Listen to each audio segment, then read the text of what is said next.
still remember the day I found out. My ex-husband had transferred every penny of my savings, my hard-earned, painstakingly built nest egg, into an account for his new wife. The shock hit me like ice water, and for a moment I froze, staring at the screen, feeling every ounce of betrayal. But then something else stirred, a quiet, simmering fire. He thought he had won, thought he could erase me from my own life with a signature and a bank transfer. He had forgotten one crucial detail. He didn't know who my family was.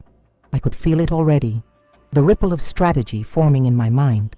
My family had always been my secret strength, the network of people who would move mountains for me if needed.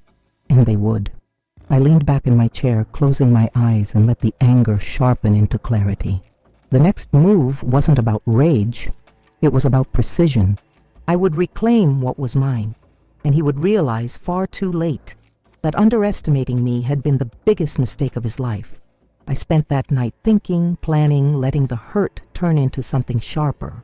Strategy. My ex-husband had thought it was simple.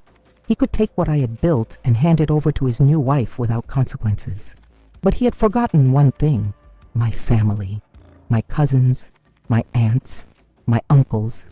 They weren't just supportive, they were unstoppable when riled, and I knew exactly how to call on them. The next morning I sent a few discreet messages. Within hours my sister was on a plane. My cousin had blocked his phone number just for fun, and my uncle, well, he had already spoken to a lawyer he trusted. It was a quiet, coordinated movement, almost invisible, but far more powerful than anything he had anticipated. By noon, the first ripple had begun. Small, clever moves that seemed coincidental, but were anything but. A bank representative called him, questioning the legitimacy of the transfer. My ex had no idea it was my family pulling strings behind the scenes, ensuring that every step of his victory was being quietly undone. I watched it unfold from my living room, the faint aroma of coffee in the air, sunlight spilling across the floorboards, feeling a thrill that had nothing to do with anger anymore. This wasn't just about money. It was about proving that he had underestimated me, and I was good at proving things. That evening he called, his voice tight, confused. "What's happening with the account?" I smiled, sipping my tea, calm, collected. "Oh, I think you just forgot one thing," I said softly. "You forgot who my family is." He went silent, and I let him sit with that, knowing full well the implications would slowly sink in over the next hours. The fire in me burned, not from anger, but from the satisfaction of knowing that the game had only just begun, and he had already lost without realizing it. By the time night fell, the house felt warmer, safer, alive with the sense of control returning to me. My family's quiet power had already shifted the odds, and I could almost hear him thinking far away that maybe he had underestimated me. The following morning, I could almost taste the satisfaction before the phone even rang. My ex-husband had begun to realize that his little victory was unraveling, but he had no idea how or why. That was the beauty of it. He didn't know my family, and he didn't know what we were capable of when we moved as one. By mid-morning, his new wife had already begun to feel the first tremors of the storm. The transfer he had so proudly orchestrated was frozen, flagged for review.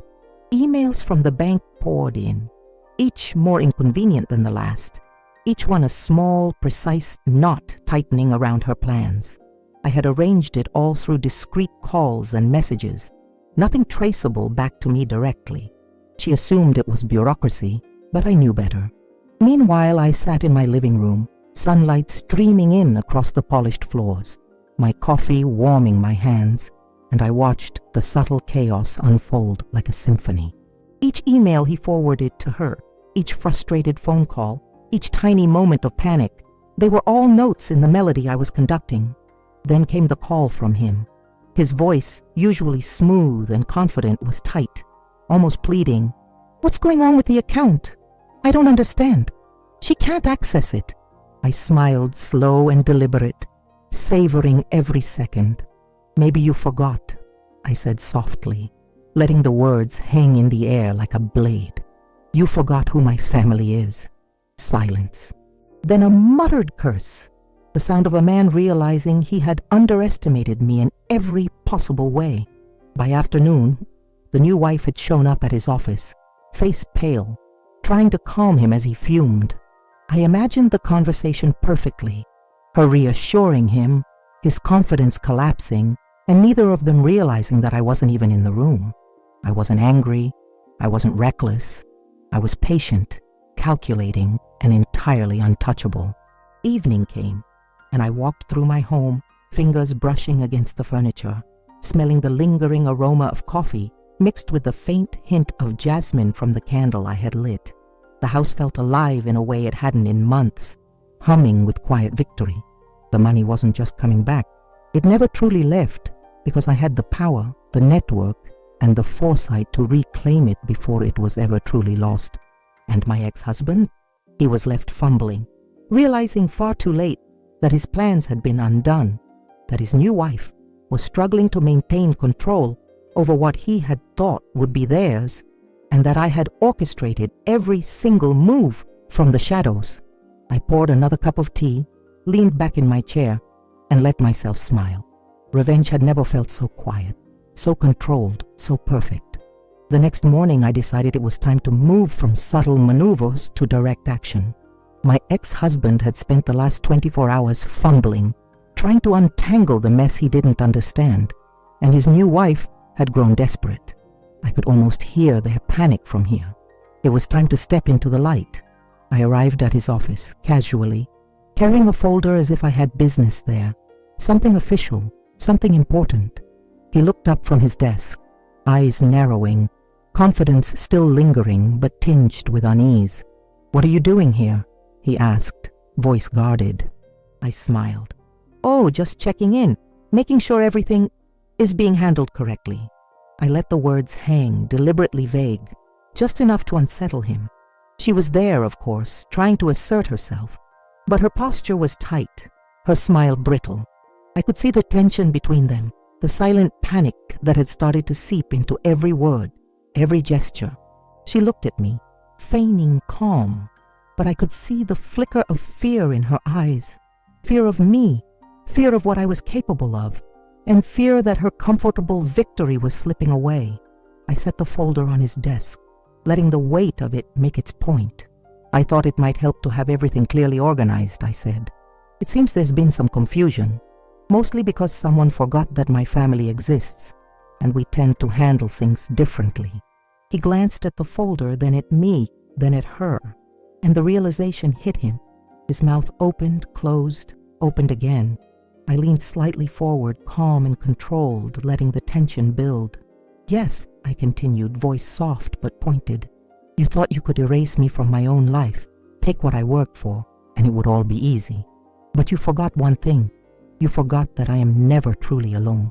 Her eyes widened as she began to understand that all her efforts, all her schemes, had been quietly undone. She had been outmaneuvered without even realizing it. Panic replaced arrogance.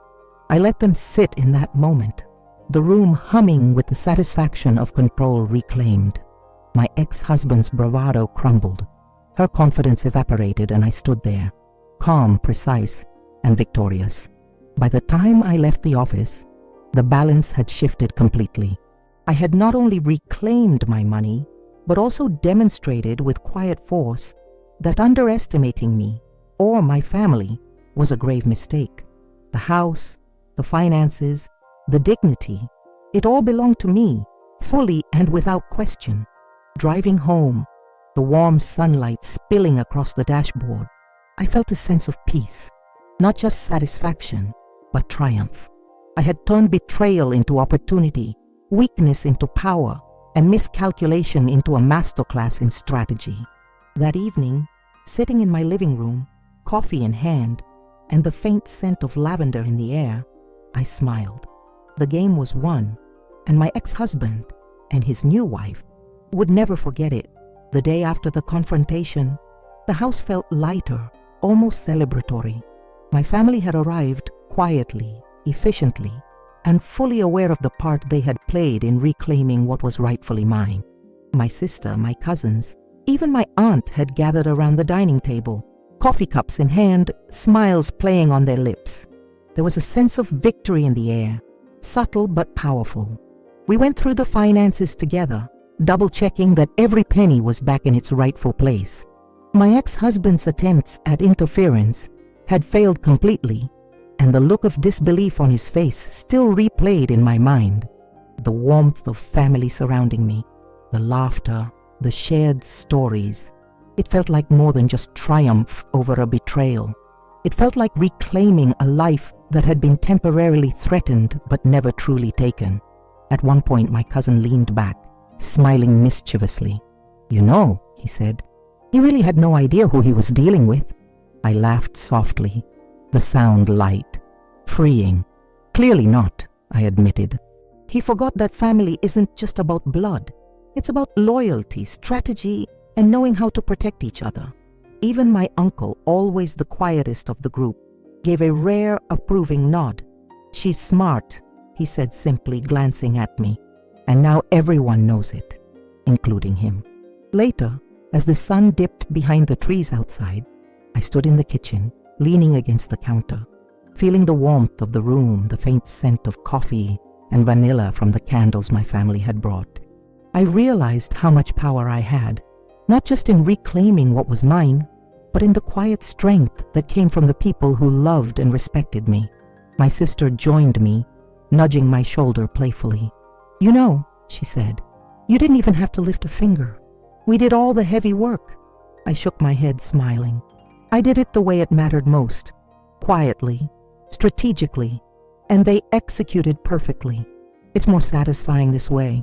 We stood together for a moment, the laughter of my cousins floating from the living room, the sunset casting long golden shadows across the floor. The house felt alive again, not just with reclaimed property, but with life, love, and the unshakable knowledge that betrayal could never touch what was protected by family, loyalty, and clever planning. And as night fell, I poured myself a final cup of tea, inhaling its warmth and the quiet satisfaction of victory. The ex-husband who thought he could erase me from my life had learned a lesson he would never forget. And I had reclaimed more than my savings. I had reclaimed my power, my dignity, and the comfort of knowing my family would always have my back. The days that followed were quieter, but the energy in the house had shifted completely. No longer did I feel the lingering tension of betrayal or the gnawing anxiety of financial loss. Instead, there was calm, strength, and a renewed sense of control over my life. I spent mornings walking through the rooms, fingers brushing the edges of the furniture, inhaling the faint mix of lavender, vanilla, and polished wood. Each object, each corner, felt like a small victory, a reminder that what was mine could never truly be taken. My savings were secure, my dignity intact, and my ex-husband's arrogance had been thoroughly humbled. But beyond the financial victory, there was a deeper realization. I had relied on my family, yes, but I had also relied on myself, the clarity of mind, the patience to plan, the courage to act. I felt stronger, smarter, and more capable than ever before. And with that power came a subtle, unexpected freedom. The freedom to think about the next chapter of my life, not defined by what I had lost, but by what I could build. That evening, my sister came into the kitchen, a mischievous grin on her face. "You know," she said, leaning casually against the counter, "this is just the beginning. You've shown everyone that you can't be messed with. Now, what's next?" I smiled, a slow, confident smile, feeling the warmth of the room, the quiet hum of the house, the reassurance of my family around me. "Next," I said softly, "next is living fully, without fear, without restraint, taking what's mine, not just money but happiness, peace, and maybe even love." Her eyes sparkled with understanding. "Sounds perfect." Later, I sat alone in the living room, the soft glow of candlelight reflecting off the walls, sipping tea and listening to the subtle sounds of my home. Creaking floors, distant city hum, the faint rustle of leaves outside. For the first time in months, I felt completely at peace. The house was more than just property. It was a sanctuary, a symbol of resilience, and a testament to the power of strategy, patience, and unwavering self-respect. And as I leaned back in my chair, closing my eyes for a moment, I realized something profound. Life had given me the chance not only to reclaim what was mine, but to step into a future I had always deserved, one where I was the one in control, the one with the power, the one who could shape her own destiny. The morning sun spilled through the windows, painting the living room in soft gold. I moved through the house with a quiet confidence. The weight of the past finally lifted. Every corner, every piece of furniture, every familiar scent reminded me that what was mine had been reclaimed. Not just my savings, but my peace, my dignity, and my power. My family gathered around the kitchen table for a light breakfast, laughter and conversation filling the room. There was no tension, no lingering fear of betrayal, only warmth, connection, and the satisfaction of knowing we had acted together to protect what mattered most. I caught my reflection in the window for a moment and smiled. The woman staring back at me was stronger, smarter, and unshakably confident. My ex-husband's arrogance had been completely humbled. He had thought he could erase me from my life with a few clever moves, but he had underestimated the strength of my family and the patience and strategy I had cultivated over the years. Later, as we stepped out onto the porch to enjoy the morning breeze, my sister nudged me playfully. "You know," she said, "he'll probably never stop thinking about this, but that's okay. You handled it perfectly."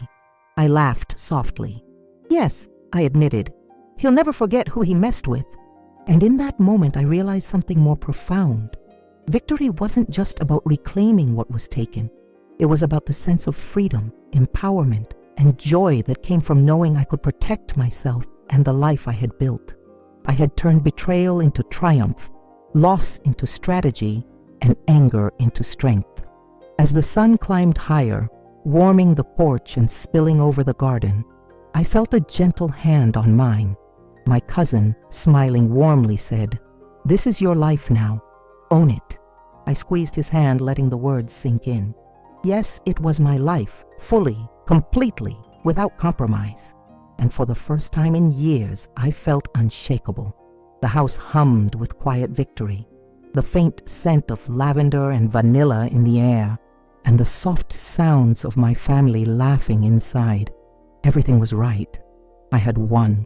Not just my savings, not just my dignity, but the knowledge that I was never alone, and that the people who truly mattered had always been on my side. And with that, I stepped back into the house, breathing deeply, smiling to myself, and feeling the unshakable certainty that no one, past, present, or future, would ever underestimate me again.